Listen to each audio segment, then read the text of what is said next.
La création attend avec un ardent désir les prophéties des fils, les songes des vieillards et la vision des jeunes gens.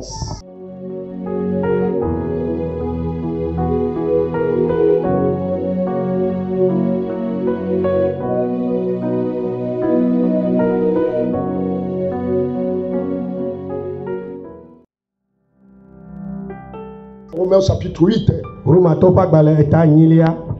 verset 18 au verset 22.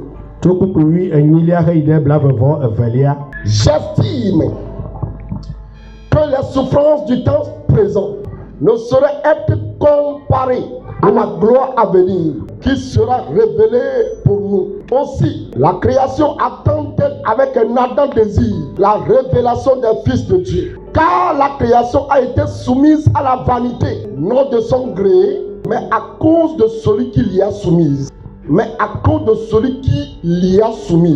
Avec l'espérance qu'elle aussi sera affranchie de la servitude, de la corruption, pour avoir part à la liberté de la gloire des enfants de Dieu.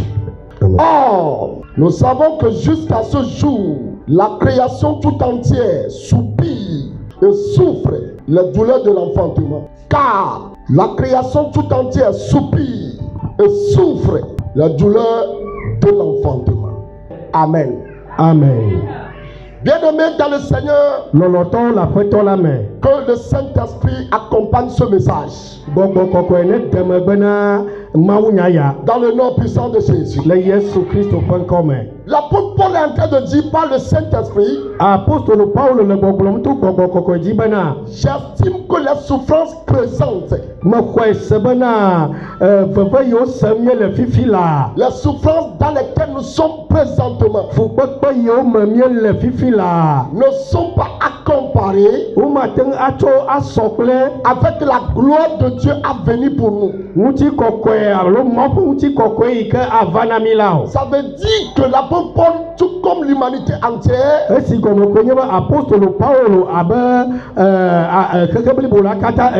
reconnaît que la création est dans des souffrances.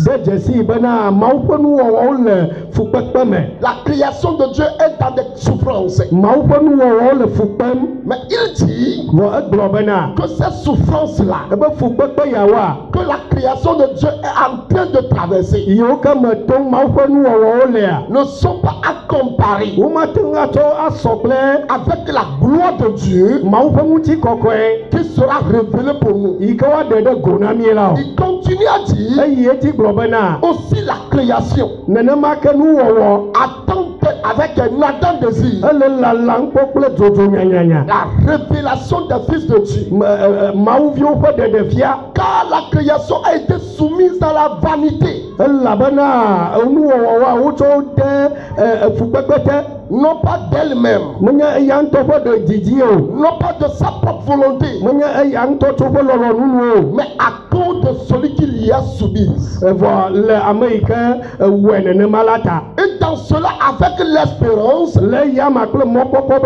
qu'elle aussi sera affranchie de la servitude de la corruption,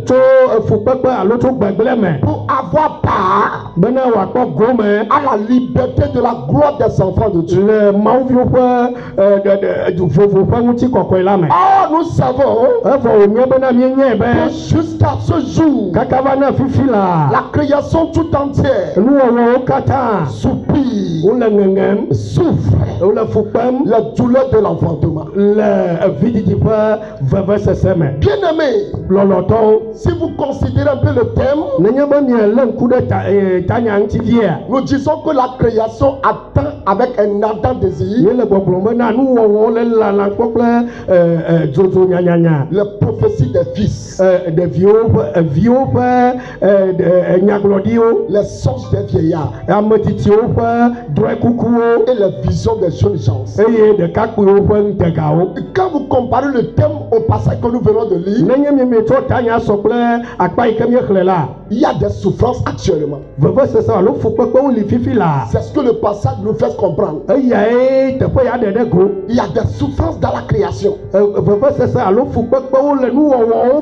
ne sommes pas en train de parler du monde, mais nous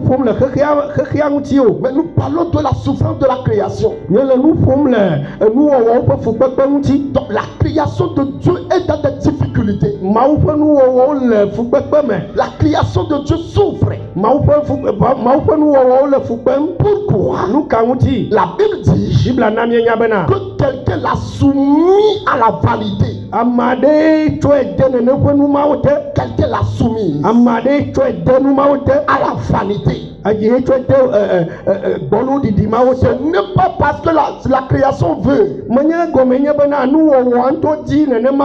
a été soumise à la vanité. Et dans cette vanité, elle est en train de soupirer. Elle est en train de souffrir. Elle est en train de gémir. Elle est en train de donner des douleurs de l'enfantement. Donc, dans cette souffrance-là,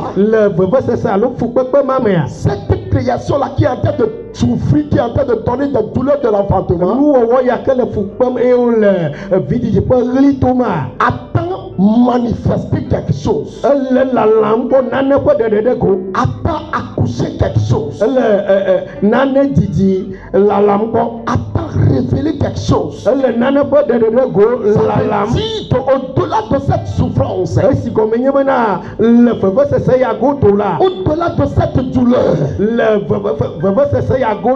la création de Dieu a des choses, des valeurs en elle. La création de Dieu a des vertus en elle. A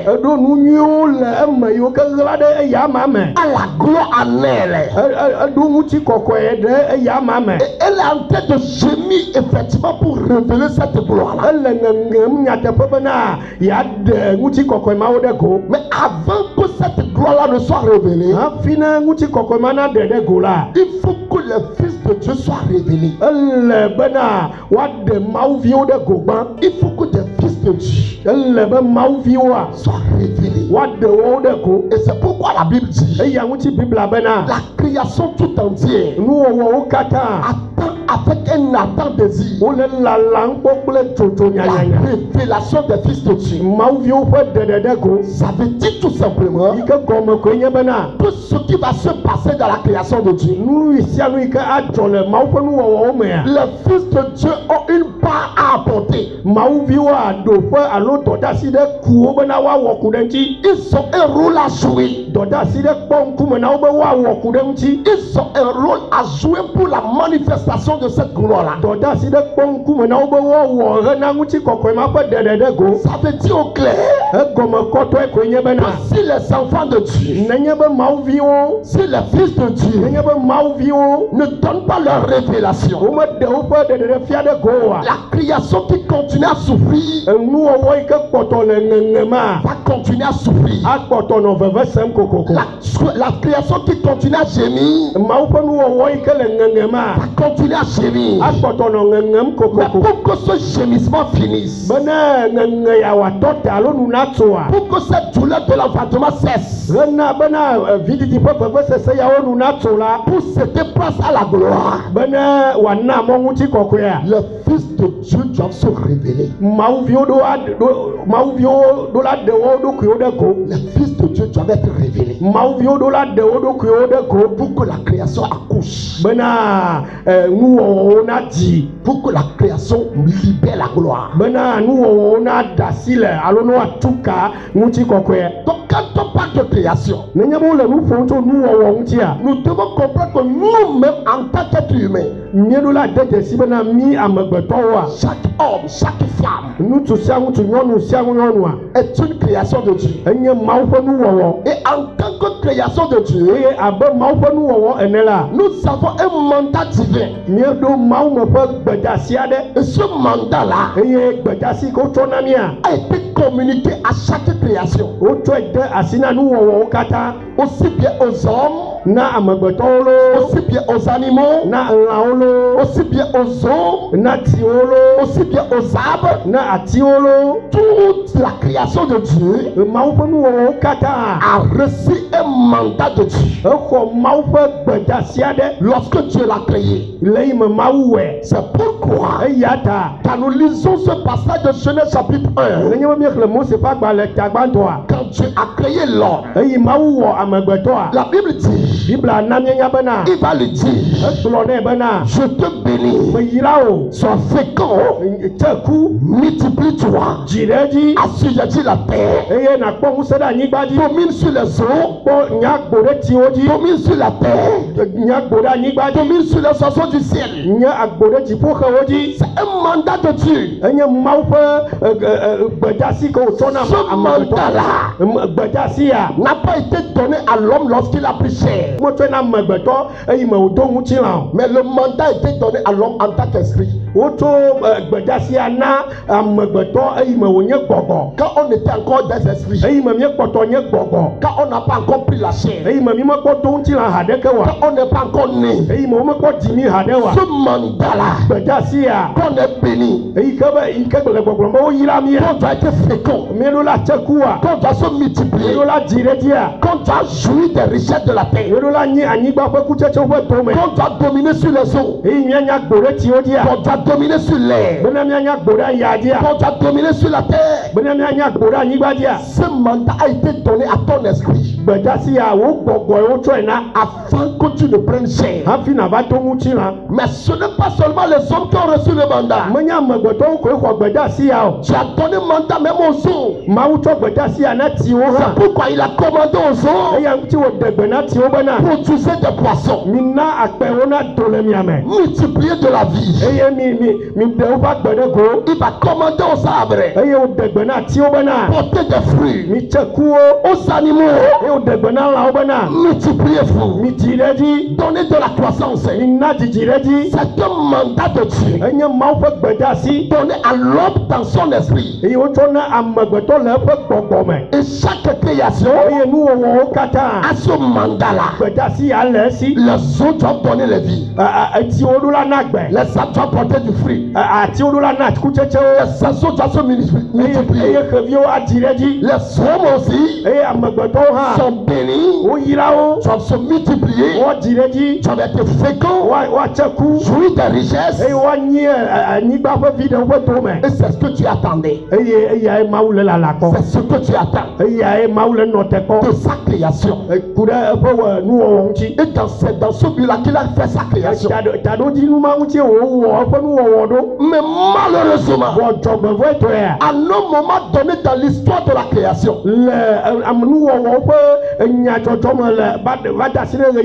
la Bible dit toute la création a été soumise à la vanité. A été soumise à la vanité. Non pas parce qu'elle voulait, mais à cause de celui qui lui a soumise. Mais cependant, puisqu'elle est soumise à la vanité, il faut que des gens qui ont repris l'intimité avec Dieu, il faut que des hommes qui sont nés de nouveau et qui sont reconnectés à leur mandat puissent parler, puissent déclarer des choses, puissent proclamer des choses, puissent dire à la création que ta souffrance cesse. C'est pourquoi tu gémis, que cela cesse. Et tout ce que tu portes en toi, que tu dois révéler, je t'ordonne t'ordonne que ce mandat-là soit révélé dans le nom de Jésus.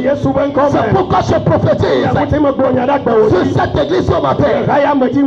Tout ce que tu portes en toi, que le monde attend, que tu révèles, reçois la force. Révèle cela au nom de Jésus. Révèle cela au nom de Jésus. Révèle cela au nom de Jésus. Révèle cela au nom de Jésus. Révèle cela. Paul dit la souffrance dans laquelle nous sommes maintenant, c'est seulement la gloire de Dieu qui est dans la création se révéler. Nos souffrances là ne sont pas comparées avec la gloire que Dieu a venue pour nous. Je déclare sur ta vie ce matin, ce que je dis c'est que tu sors de ta vanité. Sors de la vanité. Ton existence ne sera pas vaine. Ta vie sur la terre ne sera pas vaine. Ton passage sur la terre ne sera pas vaine. Sors de la vanité. Sors de la vanité. Sors de la vanité. Révèle-toi. Révèle-toi. La gloire de Dieu que tu casses. Reçois la foi pour les affronter. Reçois la foi pour les affronter. Reçois la foi. Reçois la force. Reçois la force. Tu vas la toucher. Tu vas toucher la gloire. Tu vas toucher le mandat de Dieu. Tu vas la toucher. Tu vas la toucher. Tu vas la toucher. Dans le nom glorieux de Jésus. Souffle encore la main. Il faut que les filles de Dieu soient révélées. Ceux qui ont rencontré Christ, il faut qu'ils parlent à la création. Il faut qu'ils s'agissent dans la création. Il faut qu'ils parlent à la création. C'est pourquoi quand Jésus est venu sur la terre, lui-même il a présenté le royaume des cieux. Mais avant de partir, il a dit dans Marc chapitre 16, allez prêcher pour toute la création. Prêcher pour toute la création. Je dis ici, pourquoi Jésus n'a pas dit prêcher à l'humanité entière. Il n'a pas dit prêcher aux nations. Mais il a dit prêcher à la création entière. Apporter l'évangile à la création entière. Parce que Jésus tient, il sait que toute la création de Dieu, aussi les hommes, les eaux, les arbres, les animaux, sont créés pour manifester un mandat divin. Mais pour le moment, la création souffre. Parce que quelqu'un quelque part, en une période de l'histoire, a soumis la création à la réalité. Et je me demande ce qu'on appelle oiseau sorcier. Hibou. Pervier, les oiseaux sorciers là. Est-ce que Dieu lui-même dans sa préscience, dans sa toute connaissance là, est-ce qu'il a créé l'oiseau et puis on va l'appeler oiseau sorcier? L'oiseau sorcier n'existe pas avec Dieu. Il est oiseau sorcier parce que quelqu'un l'a soumis. Même le serpent, au commencement, Dieu ne l'a pas créé pour mordre les hommes. Cela s'est passé comme cela parce que quelqu'un l'a soumis. Dieu n'a pas créé la création pour se détruire. C'est une création pour détruire une autre création. C'est qu'elle est soumise à la vanité. Dans tout cela, il y a une conscience qui dit nous devons accoucher quelque chose. Il y a une gloire qui nous attend. La création souffre. Souffre en tête de gémir. Jusqu'à quand?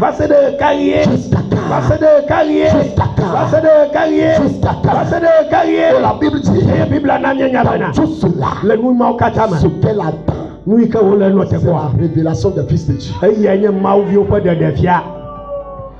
Ce qu'elle attend pour accoucher la gloire, c'est la révélation des fils de Dieu. Mais qu'est-ce que les fils de Dieu ont apporté dans la révélation ou dans l'accouchement de la gloire de la création? Ce sont les prophéties, les songes, les visions. C'est pourquoi la Bible dit dans le livre de Joël, au chapitre 2, verset 28, après cela, je répandrai mon esprit sur toute chair. Après cela, je répandrai mon esprit. Vos fils et vos filles prophétiseront. Vos vieillards auront des songes. Et vos jeunes gens auront des visions. C'est ça que la création attend. La création attend les prophéties de nous les fils. La création attend les songes des vieillards. Il faut que les vieillards se lèvent pour confirmer. La création attend les visions des jeunes gens. La création attend cela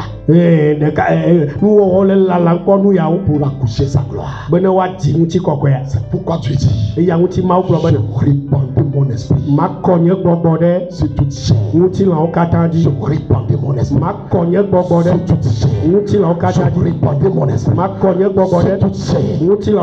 Quand le Saint-Esprit va être infusé, quand l'effusion du Saint-Esprit sera donnée à l'humanité entière, cela donnait à la création entière, les fils de Dieu, les filles de Dieu, ceux qui sont dirigés par le Saint-Esprit, vont prophétiser. Les vieillards auront des songes et les jeunes gens auront des visions. Maintenant regardez, avant que je le prie pour vous, qu'est-ce qu'on appelle prophétie? La prophétie, ce sont des révélations qu'on donne au travers d'un message inspiré. Donc quand je prêche par exemple, je suis en train de prophétiser par endroit. À par endroit, lorsque je suis en train de prophétiser, ça ne vient pas de moi-même. Quand je prêche, arrivé là-bas, l'esprit me dit il faut déclarer ça.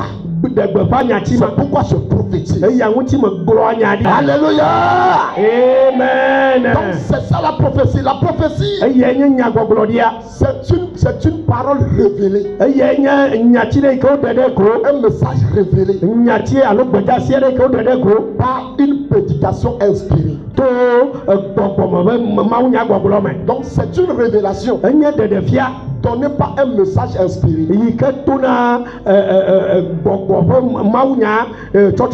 Mais toute ma prédication de ce matin, c'est une prophétie. C'est venu comme un thème. Mais c'est une prophétie. Parce qu'au travers du message, Dieu nous parle par rapport à notre vie, à ce qui va arriver. C'est la prophétie. Maintenant, qu'est-ce qu'on appelle songe? Songe et vision sont pratiquement la même chose. Songe et vision, ce sont des révélations de Dieu. Quand on dit songe, quand ça vient de Dieu, quand la personne qui l'a eu cela vient de Dieu pour la personne, c'est une révélation. Une vision aussi. Quand c'est Dieu qui donne ça, c'est une révélation de Dieu. Donc les visions et les songes sont des révélations de Dieu. Et les prophéties sont aussi des révélations, mais qu'on ne reçoit pas un message inspiré. On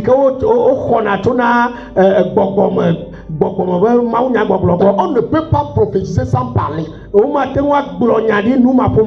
c'est pourquoi Dieu dit, quand l'esprit sera répandu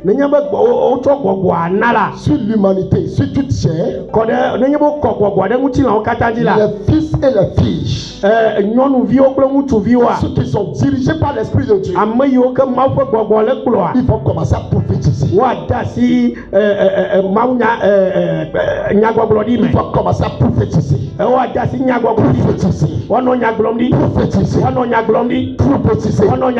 Par exemple, en disant, toi-même qui es assis là-bas, tu sais que tu luttes dans la vie. Tu fais des efforts dans la vie. Mais tu sais toi-même que ce que tu dois donner là, ce n'est pas encore ça. Mais tu luttes, tu continues à lutter. Donc celui qui reçoit l'inspiration par le message, il peut se tenir et dire, ce pourquoi tu es en train de gémir, ce que tu vas accoucher, au nom de Jésus, je te parle de la part du Seigneur. Reçois la force maintenant. Accouche cela. Accouche cela. Accouche. Dans le nom de Jésus. Alléluia. Amen. Les vieillards vont avoir des songes. Les songes là pour confirmer que Dieu est encore là. Son plan est encore là. Son projet sont encore là. Dieu est là encore. Les songes des vieillards. Quand des vieillards font des songes, ils racontent ça. Ça donne l'assurance. Ça veut dire ce n'est pas fini. Il y a de l'espoir. Les songes sont venus des vieillards. Quand les vieillards donnent des songes, la population, l'humanité, la création se dit que si ces vieillards-là peuvent encore rêver que Dieu agit encore, que Dieu fait des miracles encore, que Dieu est encore avec son peuple, ça donne de l'espoir. Et quand les jeunes gens reçoivent des visions, ils commencent à parler, à manifester les visions, ça rassure. Les jeunes gens avancent. Les jeunes gens avancent parce qu'ils ont reçu la vision.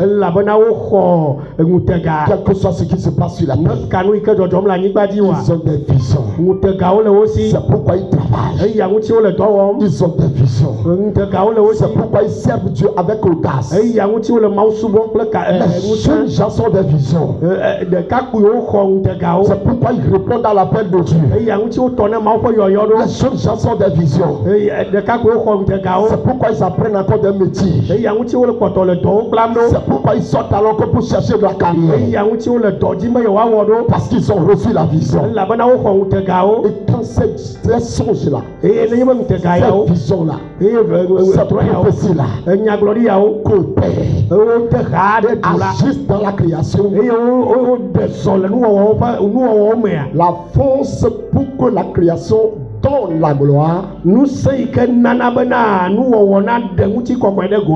sera donnée. Et les souffrances vont cesser. La gloire va se manifester. Que cela soit ton partage. Tu vas accoucher la gloire. Tu vas accoucher la gloire. Tu vas accoucher la gloire. Il y a une gloire qui arrive pour toi. Il y a une gloire qui arrive pour toi. Il y a une gloire qui arrive pour toi. Reçois la force. Accouche la gloire. Reçois la force.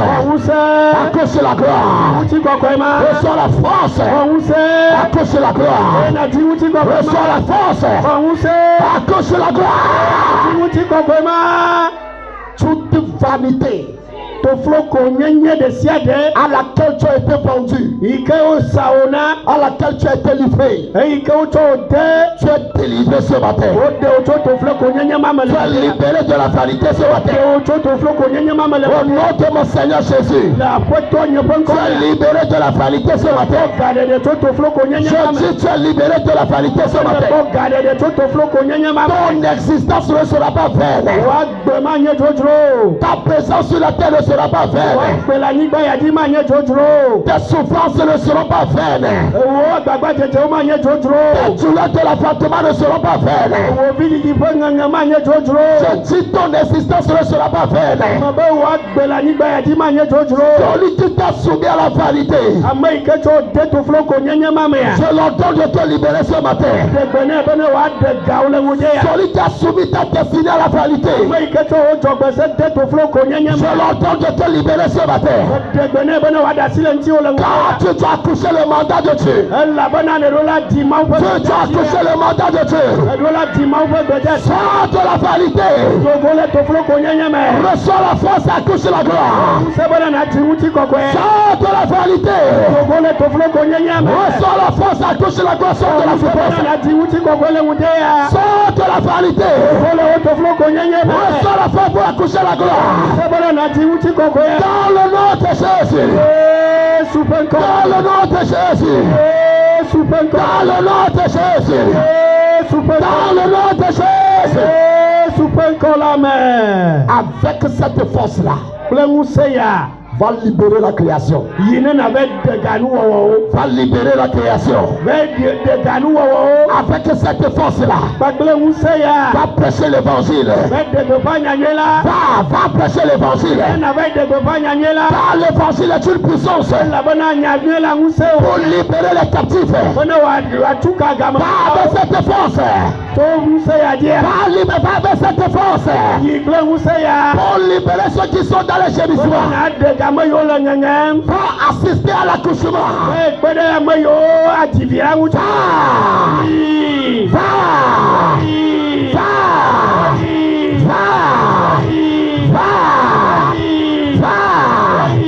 Et que la création accouche la destinée. Et que la création accouche la gloire. Et que la souffrance cesse dans les maisons. Et que la souffrance cesse dans l'humanité. Dans le nom puissant de Jésus. Merci Seigneur. Balance les deux, dis merci à Jésus. Dis merci à Jésus. Merci Jésus, merci Seigneur. Merci Saint-Esprit. Merci pour cette force-là. Si tu désires de te repentir et donner ta vie à Jésus, répète après moi: j'ai besoin de toi, Seigneur Jésus. Merci pour ton sacrifice sur la croix à cause de mes péchés. J'ouvre la porte de ma vie et je te reçois comme mon Sauveur et mon Seigneur. Gouverne ma vie et fais de moi celui que tu désires que je sois. Amen.